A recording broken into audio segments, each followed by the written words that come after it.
भारत ने food item जब से बंद कर दिए हैं बांग्लादेश को देना, बांग्लादेश का बहुत बुरा हाल हो चुका है, क्योंकि बांग्लादेशियों ने बॉर्डर पे आके अपना गोल्ड बेच बेच के भारत से छुपे चोरी छुपे सामान खरीद के खाने के वस्तु को लिया जा रहा है। उसका नाम जैसे वीडियो, चलो वीडियो देखते हैं बाद में। बांग्लादेश के भारत के खिलाफ बदलते इरादे देखकर भारत ने भी एक के बाद एक शिकंजा कसना शुरू कर दिया है। बांग्लादेश को अकल दिलाने के लिए कि भाई आप अपनी हरकतों से बाज आ जाओ, इंडिया के एक सरकारी अफसर को बांग्लादेश भेजा गया, लेकिन बांग्लादेश को फिर भी अकल नहीं आई, तो लिहाजा इंडिया ने खाने पीने की जो अशिया जो इंडिया से बांग्लादेश एक्सपोर्ट की जाती थी उनके एक्सपोर्ट पर रोक लगा दी। जैसे ही इंडिया ने खाने पीने की चीज़ों की एक्सपोर्ट पर रोक लगाई, हम देख रहे हैं कि बांग्लादेश के अंदर फूड क्राइसिस हद से ज़्यादा बढ़ चुके हैं। यहाँ तक कि बांग्लादेश के जो स्मगलर हैं वो इंडिया के ही बॉर्डर पर चोरी छुपे गोल्ड बेचकर अपने मुल्क में खाने पीने की अशिया लाने पर मजबूर हो चुके हैं। अभी तो इंडिया ने फूड एक्सपोर्ट पर रोक लगाया है तो बांग्लादेश का ये हाल हो गया है। अगर इंडिया ने बांग्लादेश का पानी बंद कर दिया तो बांग्लादेश का क्या हाल होगा, आइए जानते हैं पाकिस्तान की आवाम से। अभी तो इस वक्त हमारे साथ मेहर तनवीर मौजूद है जो कि किसी भी तारुफ के मोहताज नहीं है। अक्सर करें अस्सलाम वालेकुम। वालेकुम अस्सलाम। Thank you so much Tanveer भाई, आपका बहुत बहुत शुक्रिया कि अपना कीमती वक्त निकाला हमारे इस प्रोग्राम के लिए। जी वेलकम। बहुत आप भी हमें बुलाती रहती हैं, ये भी बड़ी खुशी की बात है कि आप हमारा पॉइंट ऑफ व्यू और इंडियन अवाम तक पहुँचाती हैं। आपको अवाम जो है पसंद ही बड़ा करती है, प्यार बहुत करती है। अच्छा तनवीर भाई, अभी अगर हम बात करें इंडिया और बांग्लादेश के दरमियान जो मामला चल रहे हैं, आप इनसे बखूबी वाकिफ़ होंगे। हमने हर एंगल से इस चीज़ को जो है कवर किया है, लेकिन अब जो खबर निकल कर सामने आई है कि बांग्लादेश के अंदर फूड क्राइसिस जो हैं वो हद से ज़्यादा बढ़ चुके हैं। आपको पता है कि जब बांग्लादेश ने इंडिया को आंखें दिखाई तो इंडिया ने जो खाने पीने की चीज़ें थी वो बांग्लादेश में एक्सपोर्ट करने से रोक दी। अब खबर निकल कर सामने आई है कि बांग्लादेश इस हद तक मजबूर हो चुका है कि इंडिया के ही बॉर्डर पर बांग्लादेश के स्मगलर जो हैं वो इलीगल तरीके से सोना बेचकर अपने मुल्क में खाने पीने की चीज़ें ले जाने पर मजबूर हो चुके हैं। क्या कहना चाहेंगे, उनके पास पीने के लिए ना तो दूध है और ना ही खाने पीने के लिए चीज़ें? देखें, सबसे पहले जो आपने सवाल किया इसका जवाब तो मैं पहले भी कई बार दे चुका हूं, और अपनी जो मेरी एक एडवाइस थी और जो मेरे दिमाग में पहले से था वो मैंने बता चुका था कि जब इंडिया ने बॉर्डर सील किया, इंडिया ने बॉर्डर सील कर दिया, कुछ भी ना करें, सिर्फ बॉर्डर सील कर दें और इनको भूख के लाले पड़ जाएंगे। वो हो चुका है। अभी सिर्फ बॉर्डर सील किया है, अभी उनका पानी बंद करने की तरफ भी सोच रही है, अभी उनकी बिजली बंद। अगर ये पानी बिजली बंद हो गया तो आप सोचेंगे कितना बड़ा एक अलमिया जन्म लेगा बांग्लादेश के अंदर। अभी भी इनके पास वक्त है, अभी भी इनके पास वक्त है कि अभी आप मेज पे बैठे मुज़ाकरात के जरिए बात करें। आपके पास जब डॉक्टर जयशंकर ने अपना सेक्रेटरी भेजा, आपने उसको ऐसे भेज दिया जैसे एक एवं किसी अजीब किसी एक छोटे से मुल्क का कोई नुमाइंदा है, आपने भेज दिया। इनको ख्याल नहीं आ रहा कि इंडिया क्यों नहीं रिएक्ट कर रहा। भाई इंडिया इस वजह से आपको कुछ नहीं कह रहा कि इंडिया ये सोच रहा है कि ग्लोबल पॉलिटिक्स जो चल रही है, अमेरिका, रूस, चाइना मुझे ये कहेगा कि आपकी ये वैल्यू रहेगी अब एक छोटे से मुल्क से लड़ने। आपको इस वजह से वो सोचते हुए आपको मना कर रहे थे, आपको समझाने आ रहे थे, लेकिन आप समझ रहे थे जब उनका सेक्रेटरी आया आपको समझाने के लिए तो पता नहीं अभी भी ये हमसे डर रहे हो। भाई इंडिया आपसे डरता नहीं है, आपको जस्ट ये समझा रहा है कि आपके तुलबा तंजीम ने आपका इनकलाब लेके आया, वो भी बच्चे हैं, उनको समझ नहीं है इन चीज़ों की कि इनकलाब के असरात जो हमारे मुल्क के ऊपर आएंगे वो किस हद तक हमारे लिए डरावना ख्वाब साबित होंगे। वही देख लें, वो डरावना ख्वाब साबित होंगे क्या, हो चुके। बांग्लादेश का मैं कहती हूँ डाउनफॉल शुरू हो गया है। जिस दिन इंडिया ने बांग्लादेश का हाथ छोड़ा था उसी दिन ही बांग्लादेश का जवाल शुरू हो गया था। अब बांग्लादेश बुखलाया फिर रहा है, भाग रहा है, कभी पाकिस्तान से मदद मांग रहा है, कभी तुर्की से मदद मांग रहा है, तो कभी चाइना से मदद मांग रहा है। सर मैम बात ये है कि मदद मांग रहा है, इसका ये क्या, इसका ये होगा कि पाकिस्तान इंडिया के अगेंस्ट जाकर मदद करेगा, टर्की इंडिया के अगेंस्ट जाके मदद करेगा, चाइना इंडिया के अगेंस्ट जाकर मदद करेगा। तो क्या इस वक्त ये तीनों जिनका मैंने कंट्रीज का नाम लिया है वो इस वक्त इंडिया के खिलाफ जाने के सोच सकते हैं? तो जा रहे हैं ना, पाकिस्तान और इंडिया की तो वैसे ही नहीं बनती। आप देखें तुर्किश में ड्रोन ऑलरेडी उन्होंने इंडिया के बॉर्डर पर तैनात किए, चाइना से उन्होंने J-10C जो है उनके फाइटर जेट्स मांग लिए हैं और वो लेने के लिए तैयार हैं। अभी मैं आपकी इस बात से अग्री नहीं करता, पाकिस्तान साथ देगा, लेकिन अभी फिल वक्त इस स्टेज के ऊपर पाकिस्तान भी सेफ एंड जा रहा है, क्योंकि पाकिस्तान को भी पता है इस वक्त कि हम अगर बांग्लादेश की हेल्प करते हैं तो हमें जो आलमी सतह का प्रेशर है वो काफ़ी ज़्यादा बढ़ जाएगा। रीज़न सिंपल, जनवरी को ट्रंप आ रहा है, ट्रंप और नरेंद्र मोदी की दोस्ती किसी से ढकी छुपी नहीं है। अगर पाकिस्तान इस वक्त बांग्लादेश की मदद करने जाएगा, और मुझे ऐसा लगता है करनी भी नहीं चाहिए, क्योंकि हम किसी की आग में क्यों जलाएं अपने मुल्क को। हमारे मुल्क के पहले क्राइसिस कम पड़े हुए कि जो हम दूसरों के मुल्क की लड़ाई लें। हमने पहले कुछ सीखा नहीं है। अगर हम बांग्लादेश की अभी हेल्प करते हैं तो हमें ये सोचना चाहिए, हमें जो गलतियां की हमें उससे सीखना चाहिए। हमने अमेरिका के कहने के ऊपर अफगानिस्तान से जंग लड़के ताल्लुकात खराब किए। हमने टीटीपी तालिबान के खिलाफ, और जिसका हमने नतीजा 16 दिसंबर ब्लैक डे के तौर पे हमने मना लिया। यानी कि हमने अपने बच्चों की कुर्बानी भी दे दी। हम सरहदों पे तो जो कुर्बानियां देते हैं वो तो देते हैं, हमने अपने बच्चों की साने केपीएस किसको भूला है। आज से एक दिन पहले की बात है। यानी कि इतने बड़े सानहे से, इतनी बड़ी चीजों से अगर हमारा मुल्क नहीं सीखता तो अल्लाह ही हाफिज है हमारे मुल्क का। हाँ, मैं ये कहता हूँ, करें आप बांग्लादेश से मामला, करें उनके साथ लेन देन, लेकिन तब करें जब उनके मामला डिसेबल अभी हैं। जब स्टेबल हो जाएंगे तब आप उनसे करें तिजारत। आप क्यों अपने मुल्क को बदनाम करवाने पे तुले हुए हैं कि जब आपको पहले 52 साल 53 साल नहीं याद आया बांग्लादेश, क्योंकि जब वो स्टेबल था। अब उनको आपकी जरूरत है, आप क्यों आप उनको जरूरत को पूरा करें। आप उनको कहें भाई जाएं आप, ठीक है। मोहम्मद यूनुस जो है वो पिछले दिनों, तनवीर भाई सॉरी आपकी बात काट रही हूँ, मोहम्मद यूनुस जो है वो पिछले दिनों आकर पाकिस्तान के प्राइम मिनिस्टर शहबाज शरीफ से मिले हैं। आपको पता है कि इंडिया ने इनकी तमाम अहम जो है फूड इंपोर्ट एक्सपोर्ट जो है वो बंद कर दिया है कि जितनी भी अहम फूड एक्सपोर्ट इंडिया से बांग्लादेश होती थी उन तमाम पर रोक लगा दी गई, जिसमें प्याज, आलू, टमाटर और बहुत सारी चीजें, उनके राइस तक शामिल थे। अब मोहम्मद यूनुस आए हैं, उन्होंने पाकिस्तान के प्राइम मिनिस्टर शहबाज शरीफ साहब से मुलाकात की है। हमने कितने टन जो है इनको चीनी दे दिया। खुद आप पाकिस्तान में चीनी का रेट देखें, पाकिस्तान खुद जो है महंगाई में डूबा पड़ा है और हम बांग्लादेश को चीनी दे रहे हैं। देखिए, सबसे पहले मैं आपको एक बात बताऊं कि अगर मुझ जैसे एक आम बंदे को पता है कि मुल्क को कैसे चलाना है, तो हमारे जो बैठे हुए ऊपर पता नहीं क्या इनकी समझ से बालातर है। देखिए, मैं इस आपकी बात को सेकंड करता हूं। पहले ये बताऊं, मैं जब डॉक्टर जयशंकर आया था, मुझे याद है अभी भी मैंने आपके ही प्रोग्राम में ये कहा था, अगर डॉक्टर जयशंकर को लाहौर में लाया जाता तो हालात मुख्तलिफ होते, चैंपियन ट्रॉफी इंडियन खेलने आ जाते। इस बात का ये मतलब आज उस पर मैं ये आर्गुमेंट देना चाहता हूँ कि देखें इंडिया नहीं आ रही, हमारे मुल्क से चली गई। अब आप डॉक्टर यूनुस को भाई क्यों पाकिस्तान बुला रहे हैं? आपको पहले नहीं याद था? यानी कि अभी तो आपके पास मौका था इंडिया की संपत्ति हासिल करने के लिए। अब आप उनके साथ तिजारत करें। यार, हमारा दुश्मन थोड़ी है इंडिया। क्यों हमें ये सिलेबस पढ़ाए जाते हैं, हमारा दुश्मन हमारा दुश्मन। हम इसी चक्रों में लगे हुए, वो हमारा दुश्मन, वो कहां से कहां निकलता जा रहा है और हम अपने नौजवानों को यहाँ पे जलीलो रुस्वा कर रहे हैं। ना हम नौकरियों में, ना हम आईटी में। हम आईटी में कहते हैं हमने आईटी नवाज शरीफ बना दी। और यार खुदा के बंदे, अभी मैं आपके सामने ऑन एयर भी एक फाइल डाउनलोड करना चाहूँ ना, वो भी नहीं हो पाएगी। तो क्यों आप उनकी बुरी चीजों को देखते हैं, आप अच्छी चीजों को भी नोट करें। क्यों अवाम के ज़हनों के अंदर गंद घोला गया? अभी भी यही कर रहा है पाकिस्तान।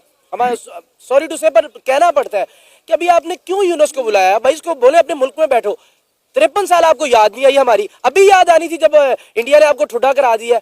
तो ये बात है, हमारे सियासतदानों को कहीं ना कहीं अकल से काम लेना चाहिए। टर्की जैसा मुल्क उनको जवाब दे रहा है, चाइना जवाब दे दिया है, तो भाई हमारे पास तो पल्ले हम नहीं, हमारे पास पहले कुछ। और चाइना भी कभी भी नहीं जाएगा। आपको पता है अच्छे से, लद्दाख पर उनके मामला दुरुस्त नहीं, लेकिन वो एक साइड पे उनकी इकोनॉमी, उनकी तिजारत वो चल रही है, ट्रेड उनकी नहीं बंद हुई किसी भी हाल में। अभी भी मैं आपको ऑन एयर बता रहा हूँ, इंडियन अवाम चाइनीज जो चीजें उसका बड़ा कम यूज उन्होंने कर दिया है, बहुत कम यूज कर रहे हैं वो।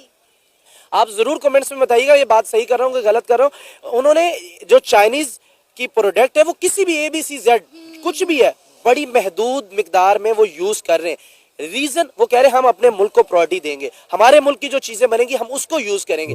यानी कि चाइना क्या चाहेगा कि उसकी जो चीजें इतनी ज्यादा इंडिया के अंदर सेल हो रही, 150 करोड़ की आबादी है, वो यूज करना बंद कर देगी तो चाहे जितनी मर्जी बड़ी इकोनॉमी है, चाइना कहीं ना कहीं उसको डाउनफॉल पड़ेगा। जैसे आपको याद होगा कि पिछले कुछ दिन पहले रशिया के अंदर जब ब्रिक्स मीटिंग हुई तो चाइना और इंडिया ने मिलकर ये डिसाइड किया था कि अगर हमने ग्लोबल पीस कायम करना है तो हमें आपस में पीस कायम करना पड़ेगा। और आपको शायद याद हो कि दिवाली के त्यौहार पर दोनों आर्मियों ने अपनी जो फौजें थी वो LAC से पीछे हटा ली थी और दिवाली के जो तोहफे तोहफे थे, मिठाई थी, वो एक दूसरे को जो है वो बांटी गई थी। तो अब जब एक तरफ इंडिया और चाइना मिलके जो है वो ग्लोबल पीस के लिए हाथ मिला रहे हैं, तो मेरा ख्याल है चाइना यहाँ पे बांग्लादेश का साथ दे के बेवकूफ़ी करेगा। नहीं, मेरा नहीं ख्याल कि चाइना इतनी बड़ी बेवकूफ़ी करेगा। क्योंकि रीजन, आप ब्रिक्स की बात कर रही हैं, वो उन्होंने करेंसी का भी तो कह दिया है। यानी कि आप एक साइड पे एक मुल्क के साथ मिलेंगे और इसका क्या मतलब होगा, तीनों मुल्क के मफादात मुश्तरका तौर पे होंगे, बराबरी की सतह पर होंगे। तो चाइना इसी चक्रों में, अजीत दोवल आज की फ्लाइट से शाम 6 बजे की, अब जब हम प्रोग्राम रिकॉर्ड करें इससे 1 घंटा पहले चाइना पहुंच चुके हैं। वो चाइना पहुंच के यही बात करने, मेरा जहां तक जाती पॉइंट ऑफ व्यू, यही बात करने गए होंगे कि एक साइड पे आप हमारे साथ करेंसी बनाने के बारे में सोच रहे हैं, एक दफ़ा आप 3 मुल्कों का ग्रुप बनाने के बारे में सोच रहे हैं, और तीसरी दफ़ा आप अपना बांग्लादेश के साथ आप स्टैंड करेंगे, तो मेरा नहीं ख्याल कि चाइना स्टैंड करेगा बांग्लादेश के साथ। अब बांग्लादेश को मसला ये पड़ गया है, वो कहते हैं भूखे तो हम हो गए हैं, अब खुद भी मरेंगे, तुम्हें भी साथ लेके मरेंगे। वो म्यांमार चढ़ाई कर रहा है, 271 किलोमीटर म्यांमार कब्जा कर लिया है। 271 किलोमीटर के बॉर्डर पर बांग्लादेश उन्होंने कब्जा कर लिया। भाई ये देखे ना कि जब तक इंडिया की सपोर्ट थी बांग्लादेश की तरफ किसी ने मैली आंख से नहीं देखा। जैसे इनके मामला इंडिया के साथ खराब हुए, आप देखें कि इनका ही नेबर कंट्री म्यांमार ने 271 किलोमीटर के बॉर्डर पर कब्जा कर लिया। ये हाथ पे हाथ रख के बैठे हैं, इंडिया के बॉर्डर पर ड्रोन लगा रहे हैं, इंडिया को जो है धमकियां दे रहे हैं कि हम ये कर देंगे, हम वो कर देंगे। अभी सिर्फ इंडिया ने इनकी एक्सपोर्ट रोकी है तो उन्हें खाने के लाले पड़ गए।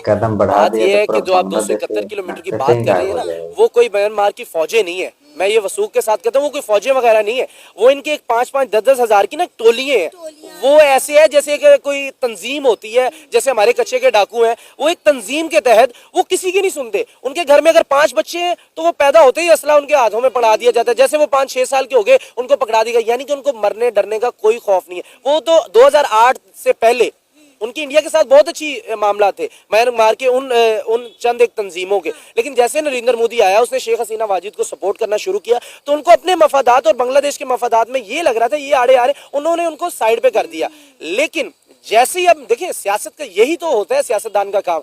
जैसे ही बांग्लादेश के साथ हालात खराब हुए तो नरेंद्र मोदी ने एक भीख के तौर पर 2000 मैट्रिक टन चावल म्यांमार को दे दिए और वो नमक हलाली पे उतर आए।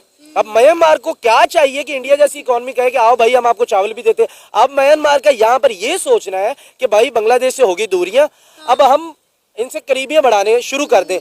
अब इंडिया को वो कैसे खुश कर सकता है? बांग्लादेश को नुकसान पहुंचा के। अब इंडिया भी इतना नहीं है कि उनको ना आइडिया हो कि हम म्यांमार के साथ अगर करेंगे, उनको सपोर्ट करेंगे तो इन्होंने हिट करना ही करना है। तो यानी कि कहीं ना कहीं इंडिया एक सेफ एंड जा रहा है, अपने आप को सेफ एंड लेके जा रहा है कि आप म्यांमार को खाने पीने को दें, उनको बोलें भाई आप ताकत बनाएं और आ जाए मैदान में। हम नहीं आएंगे क्योंकि हमारा नाम आ जाएगा। रूस और चाइना और अमेरिका हमें कहेंगे कि छोटे से मुल्क के साथ आप लड़ाई कर रहे हैं तो आप बड़ी इकोनॉमी के हकदार नहीं है कहलाने के। तनवीर सर, अभी तो इंडिया ने सिर्फ खाने पीने की एक्सपोर्ट पर जो है वो पाबंदी लगाई है। आपको ये खबर पता होगी कि ऑटो पार्ट्स की इतनी कंपनी है, उन्होंने भी फैसला किया कि हम 1 महीने तक कोई भी ऑटो पार्ट जो है वो बांग्लादेश को एक्सपोर्ट नहीं करेंगे। इसी के साथ आप देखें कि 20,000 इंडियन एक्सपोर्टर ने भी ये फैसला किया है कि हम जो है अभी वक्ती तौर पे जितनी शिपमेंट जो बांग्लादेश को एक्सपोर्ट होनी थी हम वो रोक रहे हैं, क्योंकि बांग्लादेश के पास पैसे नहीं है कि वो उन शिपमेंट्स की पेमेंट कर सके। और इंडिया ने हमेशा उन शिपमेंट्स की पेमेंट करने में भी बांग्लादेश के लिए आसानियां पैदा की हैं। जी देखिए, बिल्कुल मैं आपको बड़े वसूख के साथ ये बात कह सकता हूँ कि जितनी भी शिपमेंट आती थी ना बांग्लादेश में, वो बिजनेसमैनों को पे करते थे नरेंद्र मोदी अपनी वजीर खजाना के जरिए। यानी कि वो हुकूमत वहाँ डायरेक्टली किसी से बिजनेस नहीं किया, ये वो उनके थ्रू आता था पैसा। यानी कि इंडिया से माल गया और उनके बिजनेसमैनों को पेमेंट हो जाती। वो नरेंद्र मोदी कहते थे आप माल भेजें भाई, मैं आपको पैसे दे रहा हूँ, आप छोड़ दें, बांग्लादेश जो भी कर रहा है करने दो। बांग्लादेश को भी तिजारत का पता ही नहीं है। और दूसरी बात आपकी, तो मैंने तो अपना इस पे ऑलरेडी एक प्रोग्राम कर दिया है कि जो ऑटो सप्लाई बंद हुई, मैंने तो गधा गाड़ियाँ बता दी कि आप भाई गधा गाड़ियों की तरफ जा रहे हैं। क्योंकि जाहिर बात है ऑटो पार्ट्स नहीं जब आएंगे, जब गाड़ी का एक पिस्टन खराब होता है, उनकी कुछ ब्रेकें खराब होती हैं, कुछ प्लेट्स खराब होती हैं, जब तक वो न्यू नहीं डलेंगी तो मे बी वो गाड़ी डेड है। एक छोटा सा भी फॉल्ट अगर आपको कोई स्पेयर पार्ट चाहिए वो नहीं मिलेगा तो आपकी गाड़ी कैसे चलेगी? यानी कि अब आप अपनी गाड़ियों को भी नुकसान पहुंचाने जा रहे हैं। पेट्रोल की तो वैसे किल्लत है। तो मेरा ख्याल है कि कहीं ना कहीं एहसान किया है इंडिया ने स्पेयर पार्ट बंद करके, क्योंकि अगर वो बंद ना करते तो गाड़ियों को काम पानी डाल के चलाना था, क्योंकि पेट्रोल की भी किल्लत पड़ती जा रही है। अब यहाँ पर जो सबसे मेन एक रोल अदा कर रहे हैं वो अडानी कर रहे हैं। आया कि वो क्या सोचने जा रहे हैं कि $854 बिलियन अब कन्वर्ट होके 1260 आई थिंक 63 या आई थिंक 1263 मिलियन डॉलर पे चली गई। यानी कि वो अपने पैसों को बढ़ाना चाह रहे हैं या मे बी क्या करना चाह रहे हैं। उनके मुआहदे के मैंने काफ़ी रिसर्च किया, मुझे समझ नहीं आई कि उनके मुआहदा किस तरह का हुआ है। मे बी कि आप किसी चीज़ को आपने गिरवी रखवाया हुआ है, मैंने काफ़ी रिसर्च किया, मुझे नहीं मिला। लेकिन अगर अडानी के पैसे दिन ब दिन बढ़ते गए तो बांग्लादेश के लिए एक और बहुत बड़ी प्रॉब्लम होगी। और इंडिया के अंदर एक इस तरह का ग्रुप भी है जो कह रहा है कि भाई क्यों बंद करें हम सप्लाई, दें इनको सप्लाई। अच्छा। इनको जितना चाहिए माल दें, इनको खाने के लिए दें, इनको पीने के लिए दें। क्या वजह? हाँ, रीजन बड़ी सिंपल है। वो कह रहे हैं उसके एवज इनसे कुछ सिक्योरिटी के तौर पे लिया जाए। मे बी उनके कुछ एयरपोर्ट्स वगैरह, कुछ उनकी जो जमीनी मामलात हैं, क्योंकि उसके अलावा तो है कुछ नहीं। यानी कि कुछ बिजनेसमैन ये कह रहे हैं कि हम पूरे बांग्लादेश को अपने गिरवी रखेंगे, ना पैसे देंगे हम। मेरे वीडियो खत्म होता है। टर्की, चाइना बांग्लादेश को कोई सपोर्ट नहीं कर रहा है।